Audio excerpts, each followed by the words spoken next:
Mayor and Council, thank you for having us this evening. Appreciate you taking the time for us to present to you the Vancouver Island Economic Alliance. This presentation is to introduce you to the Vancouver Island Economic Alliance, its priorities, our members in the upcoming State of the Island Economic Summit in October. Most importantly, we celebrate our 10th anniversary, and we want you to know what the Vancouver Island Economic Alliance, VAIA for short, can mean for you, your community here on Vancouver Island.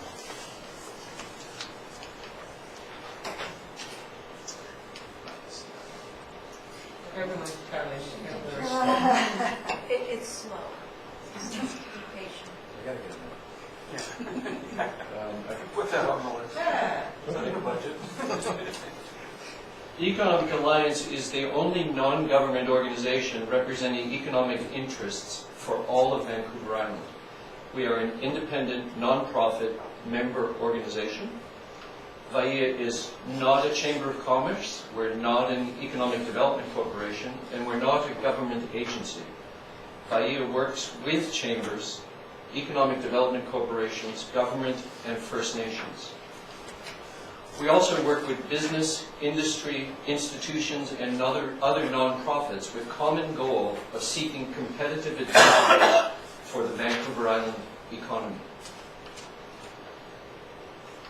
We have a vision of Vancouver Island as an ideal place to invest in the future, a place where economic success built on collaboration is commonplace, where together we develop a dynamic and prosperous economy for all island communities.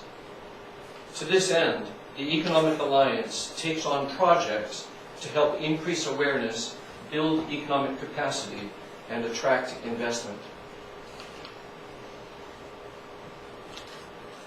We've been in existence since 2006, and for 10 years we've been here to provide island-wide leadership for a diversified economy, as well as to support stewardship of our natural resources.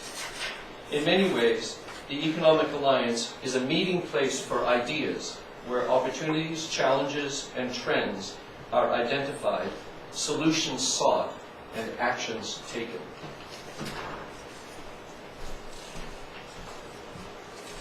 VAIA is supported by members from across Vancouver Island. Our members are from all sectors, public and private, and anyone can join. If you're not a member, we invite you to join us. Organizations that especially find value in membership with the Alliance are those that seek to strengthen their regional profile, that do business with clients beyond their immediate vicinity, and who benefit from the commitment to a progressive, collaborative approach to business development. Between 2006 and 2010, VAIA undertook projects to address what was identified as the challenges of the day: regional economic analysis, workforce analysis, newcomer strategy, immigrant web portal, Grey Skills project to engage seniors in the labor force, and the LINK project, emphasizing the importance of collaboration in strengthening the island economy. Since 2011, we have partnered with BC Hydro, the Construction Association, Campbell River Chamber to build and maintain the Major Projects Portal, with Convening for Action and Royal Roads University on a scenario planning project called VI 2065, with the Nanaimo Economic Development Corporation, Community Futures, and the Canadian Centre for Business Growth to bring global marketing expertise to VI businesses, with Island Coastal Economic Trust to create a web-based map for easy access to all First Nations, tribal councils, treaty organizations, and Aboriginal friendship centers on the island. This is the only resource of its kind in Canada. We've initiated an island-wide stakeholder meetings to explore diversification of forest and wood industries. We hosted a seminar on the provincial nominee program so that island employers could gain first-hand information about program changes and implications for attracting immigrant labor and investors. And we partnered with the Raven Events and the Nushalnath Tribal Council this year to co-host the first ever Aboriginal Business Match event on Vancouver Island.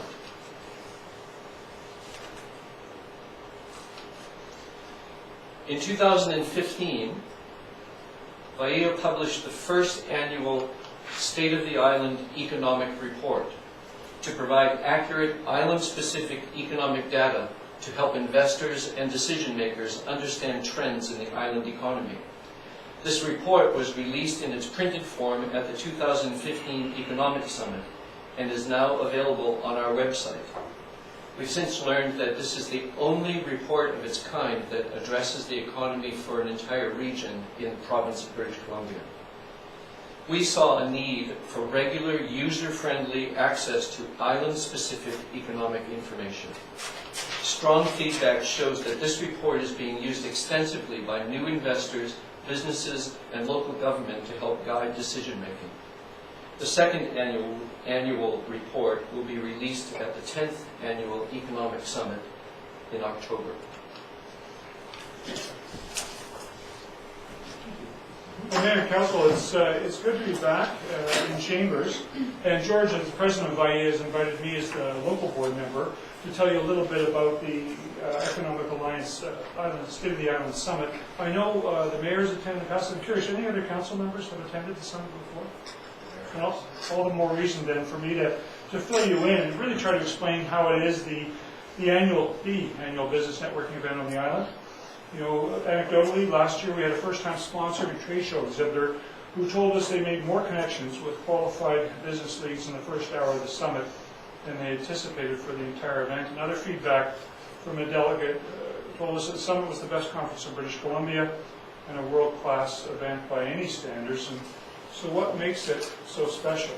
Well, it's not tricky. If you want to know what's going on, the Economic Summit is where you'll find it, because you'll have folks from Port Hardy to Victoria to share ideas, explore solutions to nagging problems, and learn about emerging trends and opportunities. And this, of course, as George suggested, this is the 10th year that VIA has been hosting the summit. Once again, there'll be 16 breakout sessions, as well as 4 plenary sessions featuring globally recognized speakers, as well as island experts who are doing interesting things just around the corner. Indeed, we've had some pretty impressive presenters in the past years. Former Chief of Assembly of First Nations, Sean Atleo, was there last year. Bank of Canada Governor Mark Carney, of course, now the Governor of Bank of England. Jason Kenney, then Minister of Employment and Social Development and Minister for Multiculturalism. Of course, Premier Christy Clark. So it's high profile. It's connected to the issues of the day. It's focused on building relationships. And essentially, it's a context for grassroots networking, exchanging ideas close to the ground, and staying informed, on exploring current affairs, and looking for solutions. The summit program is carefully planned by asking, what's going on that people need to know about? And more importantly, perhaps, what isn't going on that people should be concerned about? What are the emerging economic trends? What are the business opportunities that might help drive our economy? Thus, the summit content and the questions being asked and the answers given is unique every year. We invite you to join us for the 10th anniversary, starting on October 26th and carrying on 27th in Nanaimo at the Convention Center. You can find us on our vaia.ca website to learn about registration.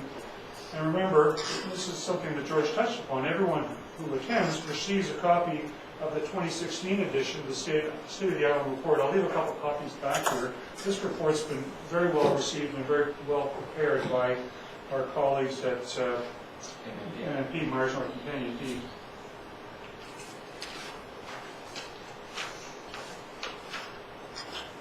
So, this is a sales pitch. We want you to join us. We do believe that unlike any other organization, any other jurisdiction in British Columbia, we do things that others don't. We firmly believe that what is good for any part of Vancouver Island is good for all. Vancouver Island. We focus on issues and opportunities with broad relevance to the island economy, because we honestly believe that progress in these areas will benefit us all. Hence this sales pitch. That's us, the Board of Directors. We try to get members from all across the island with all sectors to achieve diversity and experience, thought, and perspective. And when it comes to membership fees, we scale those to any size of business, and likewise we keep summit registration fees really quite low and less expensive than other events you would find. All in the aim of building these partnerships to foster collaboration at every opportunity, thus achieving that island-wide perspective and maintaining that and communicating that. We keep an eye out for timely and relevant information. We share that with our members and industry stakeholders, essentially taking our name and what we stand for very seriously. That concludes the formal part of this presentation. George and I certainly would welcome any questions you might have about VIA or the summit. Any questions from members of council? Council Price. And thank you for the presentation. So membership is based on population, if it's a local government? Yes. That's how it works, is it? Yes. And how many local governments, what sort of percentage? I haven't calculated the percentage, but a lot of local governments. So Cumberland is a member, Parksville is a member, Pelican Beach is a member, Port Alice, Port McNeil, Port Hardy, Campbell River, Nanaimo, quite a number. Ladysmith, Duncan. It's good you've got that mix though of businesses and local Yes. government and I guess societies too. It's a very healthy mix of nonprofit societies, businesses, large and small, local government, institutions. All of the universities and colleges, for instance, are members. Just as an example from my part of the working world, airports like Nanaimo and Comox, as federally incorporated, we're like a society, not-for-profit. Indeed, we are members as a not-for-profit. And First Nations too? Yes. Great, thank you. Any other questions? Go ahead. I'm just wondering, that was actually really good, because I remember when we first, I think we got an application or something some time back, and we were all kind of a little bit hazy as to what it was we were being asked to join, so that really cleared that up. But if we did want to join, have you got an application, or how do we? What would we do to do that? I think you might have. We'll leave this up behind for you guys. Perfect, thank you. All right, thank you, gentlemen. Excellent presentation. Thank you very much.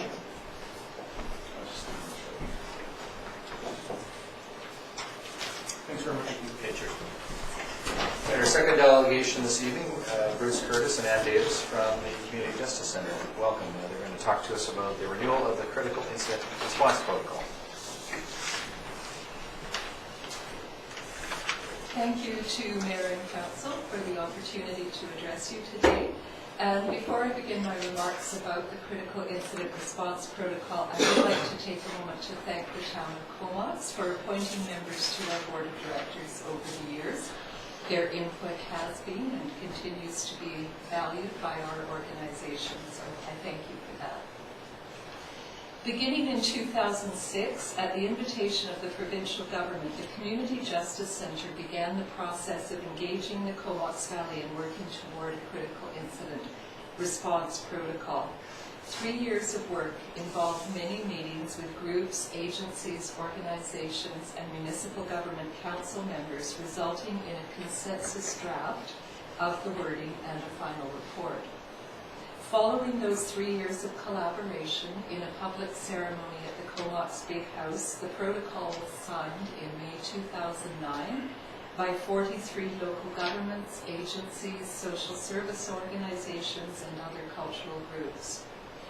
The protocol is not a piece of legislation. It is not binding on any individual or organization or government.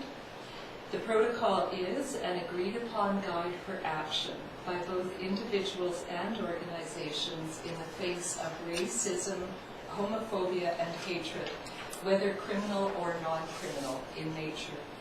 It outlines the possible steps that we as a community agree ought to be taken in response to such incidents. It is public and it's signed ceremonially.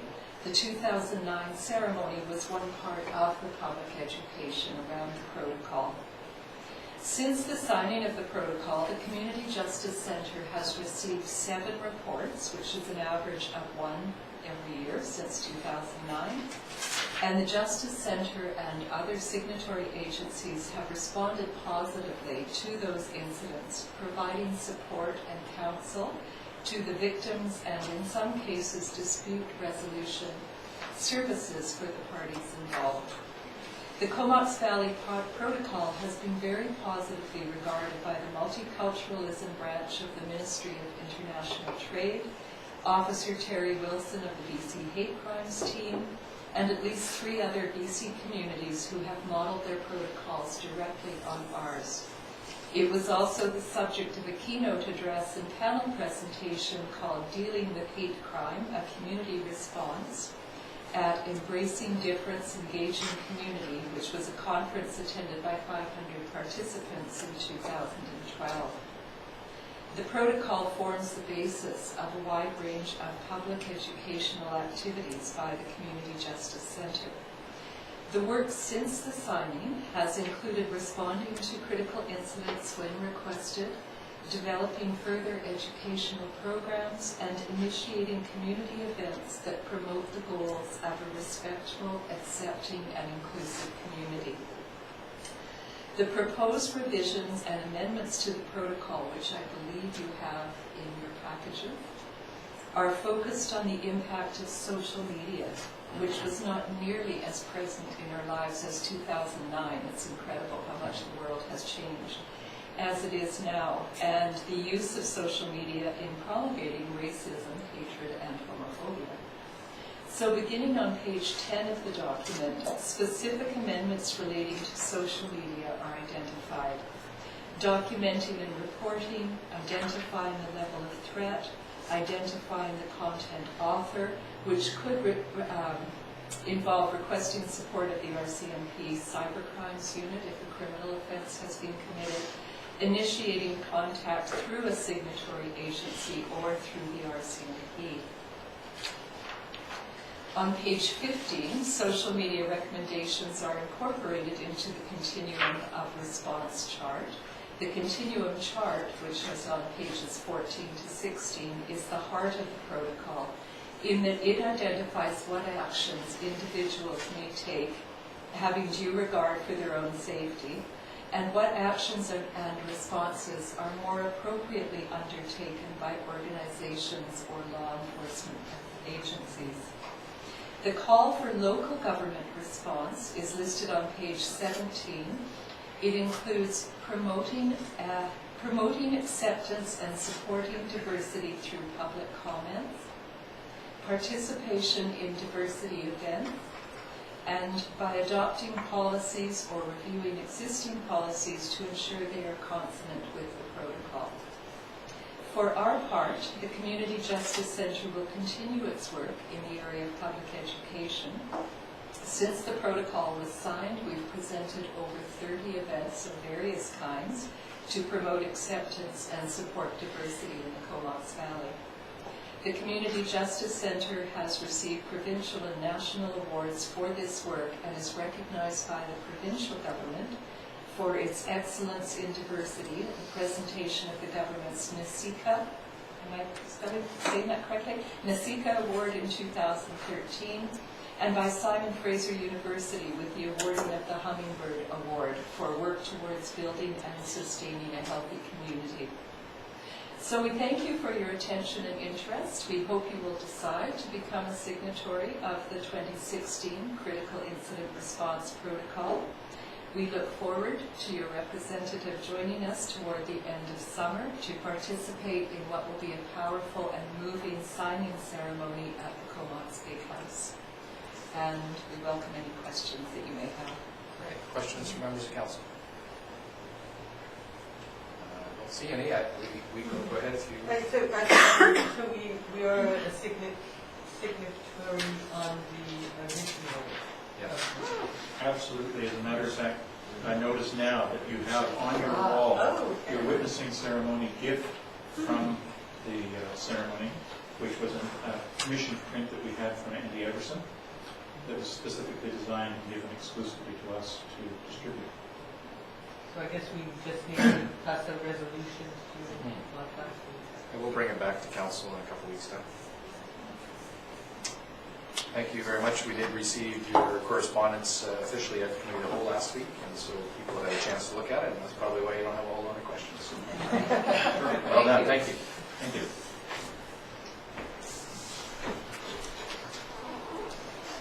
All right, so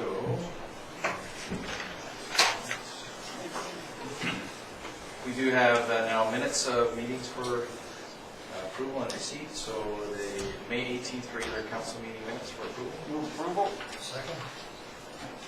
On approval then, all those in favor? Motion's carried. Committee of the Whole meeting minutes of May 25th for receipt. Move receipt. Second. Receipt then, all those in favor? Motion's carried. And the Macklang Nature House Advisory Committee meeting minutes of April 29th for Move receipt. receipt. Second. But there is one thing that we missed, and I don't know if we have to send it back to the committee. There's just one error, as Russ Arnott was not at that meeting. Oh, okay, well, I'll get our deputy administrator to make a note of that and let the record be known. Thank you for that. Any further? All those in favor of receipt? Motion's carried. Move receipt of the management report. Just before we move Yes. off, I guess this will come back to us. We're waiting for the report. Okay, so there'll be more details and... Yeah, well, yeah, this is just the minutes of the meeting where they're working on the report, and there will be a report. I talked to the deputy corporate administrator about that earlier today, and we're anticipating that report to be received perhaps for the committee of the whole on the 22nd. That's what we're hoping anyway. All right, so manager report been moved for receipts.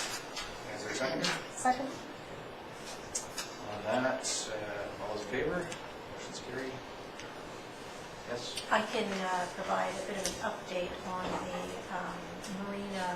The Okay. CAO has advised he's meeting with the architects tomorrow morning, and they've received all of the revised budget amounts from the contractor, and we should have more information after that.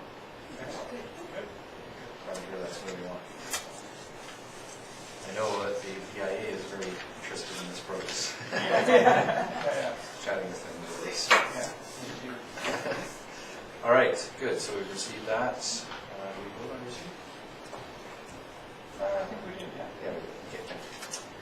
Okay, next is under unfinished business. We have the motion regarding a letter of support for the electric car charger stations. Move that. Second. Any further discussion on that? Seeing none, all those in favor? Motion's carried. Certainly let them know that we've provided a letter of support for that. Under bylaws, we have for adoption bylaw 1841, and that's the downtown revitalization tax amendment bylaw to extend it. So, I'll move adoption of that. Second. questions, comments? Yes, go ahead. I just had one question.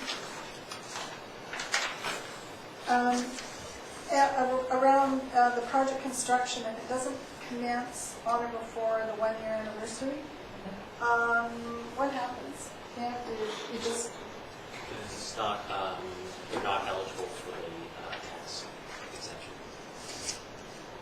but they can still go ahead without the tax? Yes. Yeah, Yeah, okay. they can still build, and their development permit's good for 2 years. Okay. Start substantial construction for the 2 years to 7 years. And if there were to be a change in the ownership of the development, would that make any difference? I'm thinking of the Lauren, we're not seeing, Correct. Yeah. Not to my knowledge. I mean, we would believe the next step we would be entering into an agreement with the then owners or ones with the land. But I'm not. I can find out. It'll be like any other permit that would go with land, I would imagine. That's what I would imagine. But if you wish, I could find out. And I can, yeah, I'm just curious to know what the mechanics are running. Okay, thank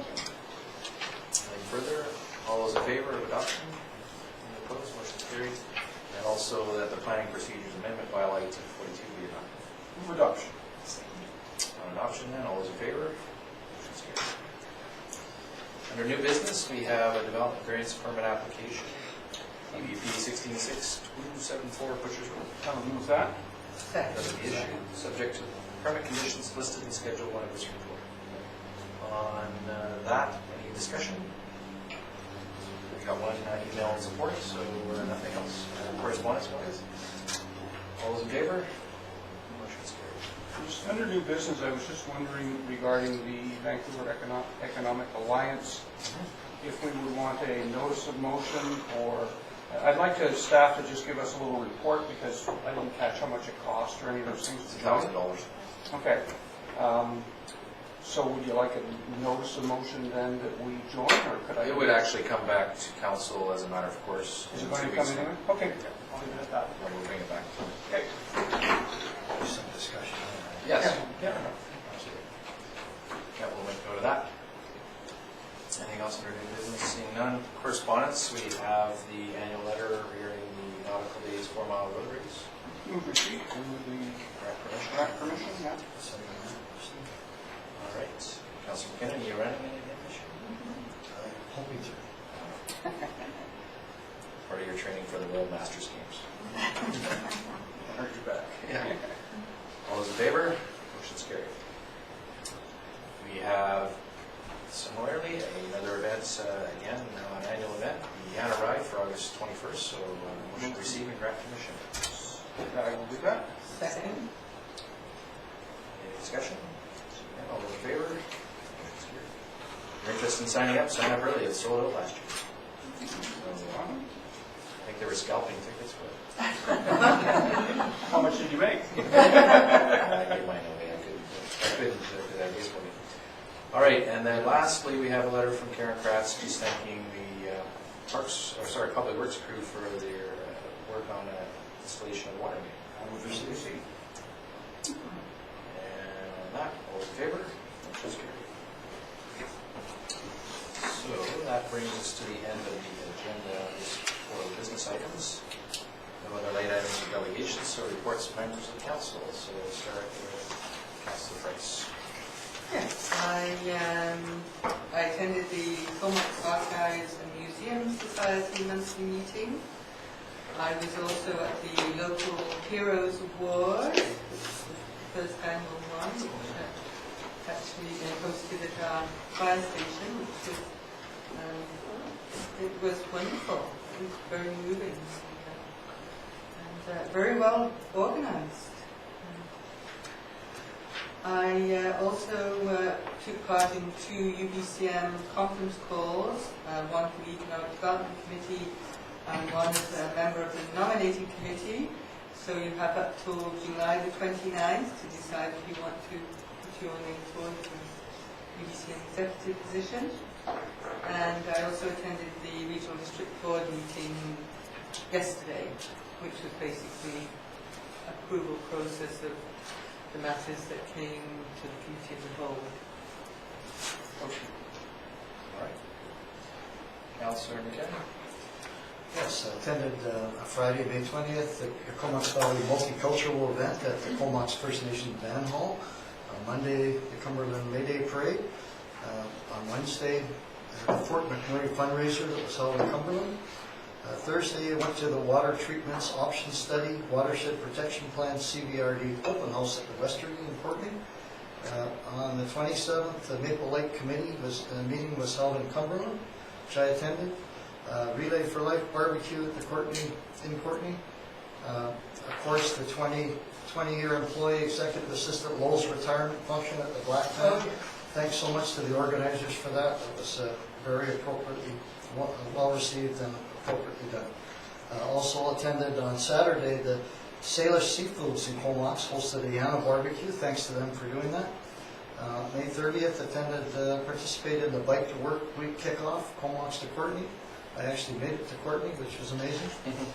Tuesday, May 31st, attended the Chamber of Commerce mixer last night at the Comox Filbert Lodge grounds and met the new foods operator at the Tea House, and excited that venue is going to be operating. It's some great items on the menu.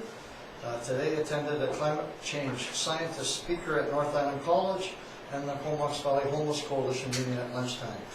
This mentioned in regards to that, longtime advocate Helen Boyd is stepping back from her leadership role with the Homeless Coalition and the Caravan.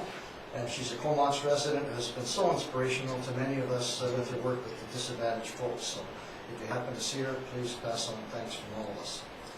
And I was intending to bring some Filbert Festival advertiser little things that you could pass on to businesses. I'll do that next week. I have it in my van. I forgot to bring them.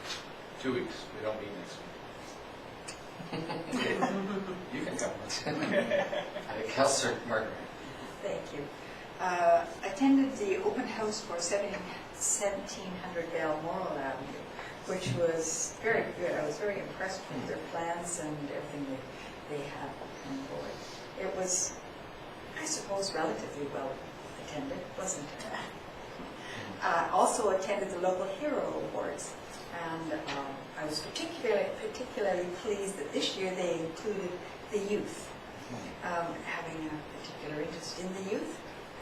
It was well done, and of course, as Barbara said, very, very impressed. The number of people who put their lives on the line, so to speak, in the way of volunteerism in this community is really quite outstanding. I attended a very special retirement afternoon for Lo, and we are so going to miss her. She was a good friend, is still a good friend, and attended my very first seniors fundraiser pancake breakfast. Because I have a conflict with library and seniors pancake, this has been my very first occasion to go. My goodness. If anyone needs any instruction on fundraisers, go to the pancake breakfast. They do very well. And I also attended the Duluth of Yale 10th anniversary. It's wonderful to celebrate their success. Well, I also attended the open house for the Balmoral development and the regional district meeting, and I'm glad you didn't. I was trying to figure out what to say about that. It was the quickest RD meeting I've ever been to. Lowe's retirement as well, and I was out to visit our sign that's being built on the highway, and if you go out there now, you can see it's really starting to take shape. It'll be sitting out there as is for a while now because the concrete has to cure. And we were hoping to get ready for the AGM for the Economic Development Society, but it looks like we won't quite make that, as the engineers won't let you build on it until the concrete's here properly. So we're moving along, and you can see it's really starting to come out of the ground and look like something now. So, and that's my report. Okay, I attended the Local Heroes Award ceremony at our fire hall, and I thought it was an interesting choice of venue. But it worked extremely well. It was really well done. So that was a great one. I went to the open house at 1700 Balmoral just to see, because that's been a project I wasn't very familiar with. So Councillor Grant and I were the only ones there at that time, so we had lots of time to ask questions and so on. And they'd only had 5 people come by at that point, so they took that as a good sign. There wasn't a lot of controversy around it. I attended the Duluth of Yale celebration at 40 Knox and the Filbert board meeting.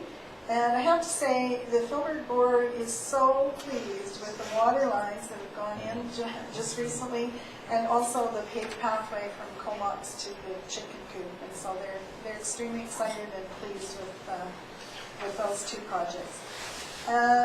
Attended the chamber mixer at the Filbert yesterday, and it was interesting as I went around and talked to people. There were a lot of people, even long-time people in the valley, that had never been down to the Filbert Park. So that was a really good venue and a really good exposure for the park. I attended Lowe's retirement party as well, and just a reminder for all of us that the sewer open house has been changed from June the 9th to the 21st, so I know it's on everyone's calendar, but just make sure you come on the right day. Yeah, I see it in mine. Yeah, thank you. Great. All right, so just report on my doings the last few weeks. I attended the Western Business Outlook presentations in Nanaimo, put on by the Conference Board of Canada. and very positive reports on the BC economy as well as the island economy. And I think the materials from that I can circulate by email so you can look at them. Three great presentations, including the one on the economic report that was mentioned earlier, a bit of a mid-year update on that for the island. Comox Valley Multicultural Society had a banquet at the Bamboo Inn here in Comox. Celebrity chefs from Taiwan were in attendance, and it was a packed house, so it was great to see everyone there as a fundraiser for the Multicultural Society. Of course, the Cumberland Parade and Lunch, always a great success. And most of us, I think, in the elected official category rode our bikes, so that was kind of fun. And we had a great day out there, and the rain held off, which was great.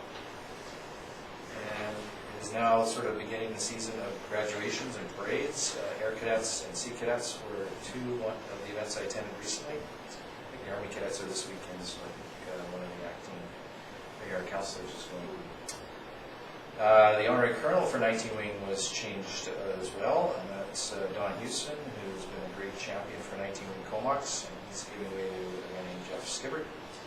And he was there with his business partner, hockey player of note, Brent Gilchrist. So it's good to see him, and he'll be a quite active fellow with the 19 Wing. He's in the mining industry, and so that's good to have that industry representation.